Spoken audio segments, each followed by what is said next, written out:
ሰላም ሰላም፣ ውድና የተከበራችሁ ቤተሰቦቼ እንዴት ናችሁ? ደህና ናችሁ ወይ? እኔ ያለው እግዚአብሔር ይመስገን። ሰላም ናችሁልኝ ወይ? መብራት መልሶ ነው ጠፍቶ አይደለም እና ብዥ ይላል። የሆነ ነገር ልነግራችሁ ፈልጌ ነው። ማርያም እውነት በጣም ነው የደከመኝ ከምላችሁ በላይ ድክም ብሎኛል። እኔ እህታችሁ እና አበረታቱ። ሰብስክራይብ አድርጉ፣ ላይክ እያደረጋችሁ ሼር እያደረጋችሁ ምናምን አበረታቱ። እውነት እኔ የመዳም ስራ እንደዚህ እንትን አይለኝም፣ አይደክመኝም። የመዳም ስራ አይሰለችኝም። ምክንያቱም በወር ጥሩ ነገር ስለማገኝበት። እንቶቼ እዛ ሆናችሁ ማለት ነው፣ እዛ ሆናችሁ ምንም ነገር አይታክታችሁ። እውነቴን ነው። ኢትዮጵያ ውስጥ ምንም ነገር ብትሰሩ ጠብ የሚላችሁ ነገር የለም። ከእጅ ወደ አፍ ነው። ከእጅ ወደ አፍም ደግሞ ልታጡ ትችላላችሁ። እና ምን አየሁ መሰላችሁ? ዛሬ ሁለት ነገር ነው ይዤ የመጣሁት። አንደኛ ጥሩ ደረጃ ላይ ስንደርስ አለማመስገናችን፣ ሁለተኛ ደግሞ ወድቆ መነሳት ወይም ደግሞ ኑሯችሁ ስትወድቁ እንዴት እንደሚያስጠላ ልነግራችሁ ፈልጌ ነው። ማርያም አፍ ደክሞኛል። ልክት አልኩባችሁ። በቃ ተደግፌ እኮ ነው ብፌው ነው። እና አንደኛው እኔ እዛ እያለሁኝ ነይ ብዬ ጎተጎትኳት አንድ ሴት ነበረች እና እዚህ ምረር ብሏት ማለት ነው። ማርያም በጣም መሯት ምናምን ነይ ብያት የሄደች ናትና አሁን ላይ እዛ ሆና ታለቀቅሳለች። በወር የምታገኘው እስከ 60 እስከ 70 ሺህ ብር ነው፣ ቀለብ ስለሆነች ማለት ነው። እና ታገኛለች እንደዛ። እና አሁን በቃ አገሬ ትላለች፣ እናት አባቴ ትላለች ምናምን። በጣም የሚያስቀኝ ማለት ነው። እና በቃ የሆነ መንገዱ ተዘጋ፣ እሰይ እንኳን ተዘጋ ትላለች። እዚህ ጋር እኮ መሄድ የሚፈልጉ በጣም ብዙ አሉ። እሷ ስለሄደች ብቻ የሌላው ጉሮሮ መዘጋት አለበት ማለት ነው። ካልወደ ደግሞ እሷ እዛ ጋር ስራ እየሰራች ነው፣ በየወሩ እያገኘች ነው። እዚህ ጋር ደግሞ ምንም የማያገኝ ሰው ብዙ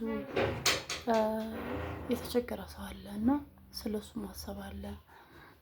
አረብ ሀገር ለማግኘት በእግር በራስ የሚፈልጉ የሚቧጥጡ አፈርድም የሚበሉ ሰዎች አሉ። ይሄን አትርሱ።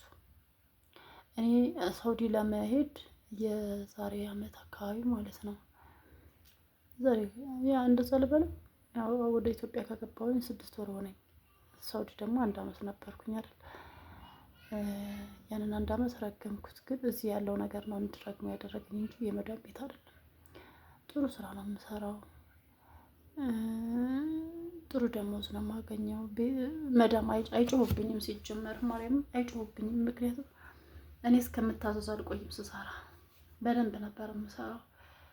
እዛ ላይ ምግብ ነው የምሰራው ካቃተኝ ራሱ ማለት ነው። ዩቲዩብ ላይ አይቼ የሚገርም ምግብ ነበር የምሰራው እና በጣም ነው የሚወዱኝ።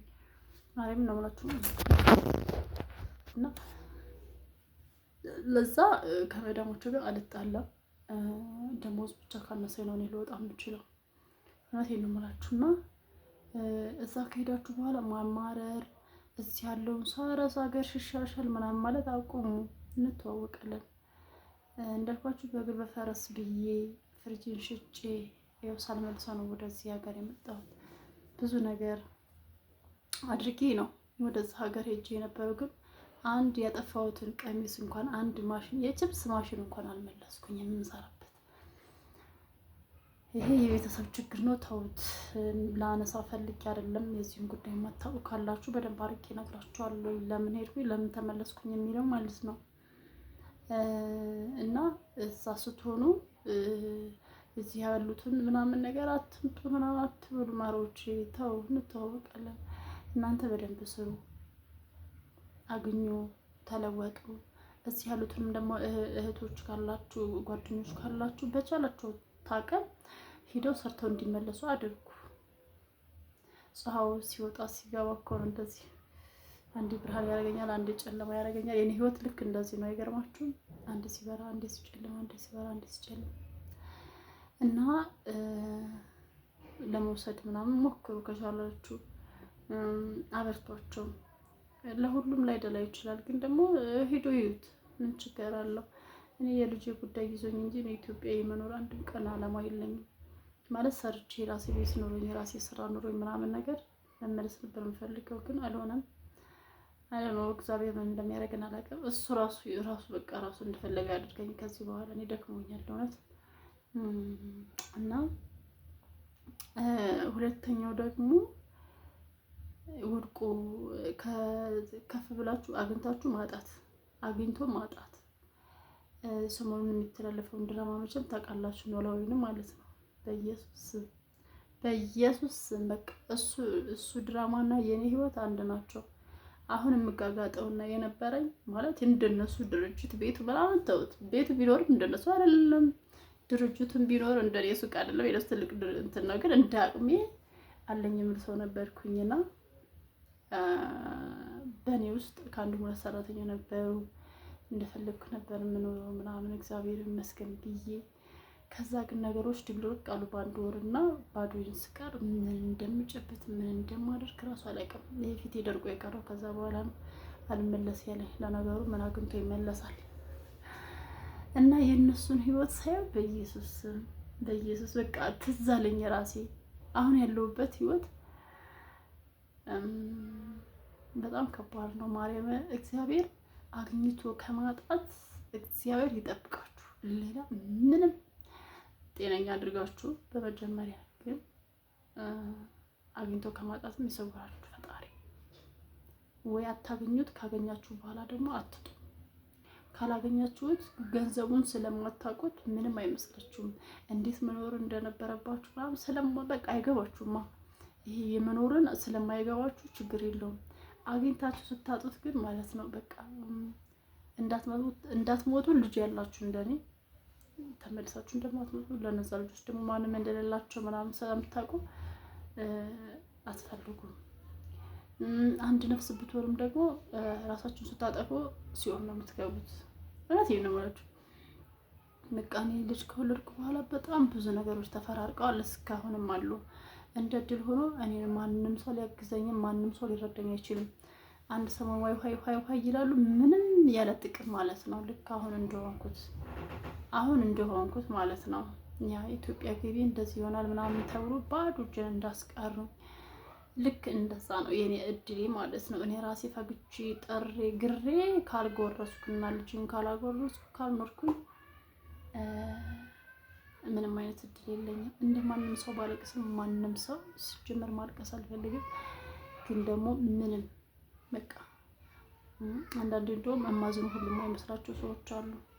ቲጂ አንቺ ታዝኛለሽ እንዴ አንቺ ይከፋሻል የሚሉ ሰዎች አሉ። በጣም የሚያስገኝ ምክንያቱም ለደስታም ለመከፋትም በጣም ቅርብ ነው ልቤ እና ይሄ ልላችሁ መጥቼ ነውና እግዚአብሔር አምላክ ከአግኝቶ ከማጣት እሱ ይጠብቃችሁ።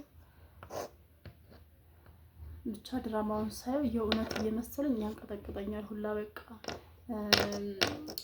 ያንን ድራማ መሆኑን እያወቅኩኝ ማለት ነው። ያንን ህይወት የኖረ ሰው ኑሮ ያጣ ሰው ነው ያንን ድራማ በደንብ አድርጎ እያየ የሚያለቅሰው እና በጣም ነበረ ያስለቀሰችኝ ሜላትዬ። ልጆቿ እንደዛ ሲሯሯጡ ምናምን እግዚአብሔር ነው የምላችሁ። በጣም የሚያሳዝነው ኑሯችሁ ከማጣት ፈጣሪ ይጠብቃችሁ፣ ጤናችሁን ይጠብቃችሁ፣ ኑሯችሁ ከማጣት ይጠብቃችሁ። በቃ ምቀኛን ሸረኛን አጠገባችሁ ራቅ ያርግላችሁ ማርያምን። እና ብዙ ጊዜ ደግሞ ሊጎዳችሁ የሚችለው የቅርብ ሰው የምትሉት ወዳጅ የምትሉት አበላሁት አበላኝ አጠጣኝ አጠጣሁት የምትሉት ሰው ነው። ራቅ ያለ ሰው አይጎዳችሁም ማርያምን። አሁን እኔ ባዳ ብዙ ጊዜ ጎድቶ ሊሆን ይችላል፣ ግን እንደ ቤተሰብ የጎዳኝ ሰው የለም በኢየሱስ። ግን ደግነቱ በአይኔ በብረቱ እያሳየኝ ነው። የእነሱን ክፋት እኔ አሳልፌ የሰጠሁት ለመድኃኒዓለም ነው፣ ለእግዚአብሔር ነው የሰጠሁት። እና አሁንም እግዚአብሔር የራሴን ኑሮ እንዲያቃናልኝ የእነሱን እዛው እያስተማረ ይቅጣቸው፣ አያገባኝም። ምክንያቱም እዚህ በነበርኩ ሰዓት ምን ያክል ተበሳቁዬ ምን ያክል በቃ በማክስ ነበር የምንቀሳቀሰው ማርያም። በማክስ ነበር እንደዚህ 2 ዓመት ሙሉ ሲሄድ የነበረው እና እሱ ሁሉ ያውቃሉ፣ ወንድሞቼም ያውቃሉ። ግን ከዛም እንዳላልፍ ነው እንደዛ ቅጤን አውጥተው ልጄን እንደዛ እየቀጠቀጡ ከትምህርት ቤት አስቀርተው አያበሏት አያጠጧት ነፍሷ እንዳትወጣ ብቻ አስቀርተው ነው እንትን የጠበቁኝ። እግዚአብሔር አሁንም ቢሆን ጤናዋን መልሱልኝ። በዛች 1 አመት ሙሉ ያተረፍኩት ለልጄ ጤና መታወክ ነው። ሌላ ምንም ያተረፍኩት ነገር የለኝም እና እግዚአብሔር አግኝቶ ከማጣት ይጠብቃችሁ። ውጭም ያላችሁ በሰላም ወደ ሀገራችሁ ግቡ። ያሰባችሁትን ያሳካላችሁ። ያለማችሁትን ቤትም ከሆነ ቤቱን ሰርታችሁ፣ መኪናም ከሆነ መኪና፣ ስራም ከሆነ ስራ፣ ትዳርም ከሆነ ደግሞ ሰርታችሁ ምናምን መታችሁ አግብታችሁ ወልዳችሁ ልጅ ለመሳም ያብቃችሁ። ማሮቼ ደግሞ ሰብስክራይብ አድርጉኝ፣ በረታቱ። ሰዓት እንድሞላ እንደው የኔ ወሬ እንኳን ባይጥማችሁ ላይቭም ስገባ እዚህም ከፍታችሁ ታውልኝ ሰዓቴ እንዲሞላና በዩቲዩብ ትንሽ እንዴ በወር 10 ሺህ እንኳን በቂ እኮ ነው። እግዚአብሔር እኔ ናፍቆኛል። አሁን ትምህርት ቤት ስለጨረሰች ሌላ ቦታ ጠይቄ ቆርቆሮ እንዲሆን እገባለሁ። እስካሁን ለትምህርት ቤቷ ለማውዬ እርኩ ስለሆነብኝ ነው ዝም ያልኩት ማለት ነው። የምፈልገው ቦታ መግባት ያልቻልኩት እና አሁን ትምህርት ቤት ስለሚዘጋ እወጣለሁ እላችኋለሁ። እዚህ ቁጭ ስል ምናምን ነገር ያው ትንሽ የሆነ የተሻለ ነገር ያለ መስሏችሁ ነው። በፍጹም ኑሮ አይደለም፣ እንደዛ ነው። ለማንኛውም አድርጋችሁ ግን የሆነ ነገር ስለተሰማኝ ነው የመጣሁት ማለት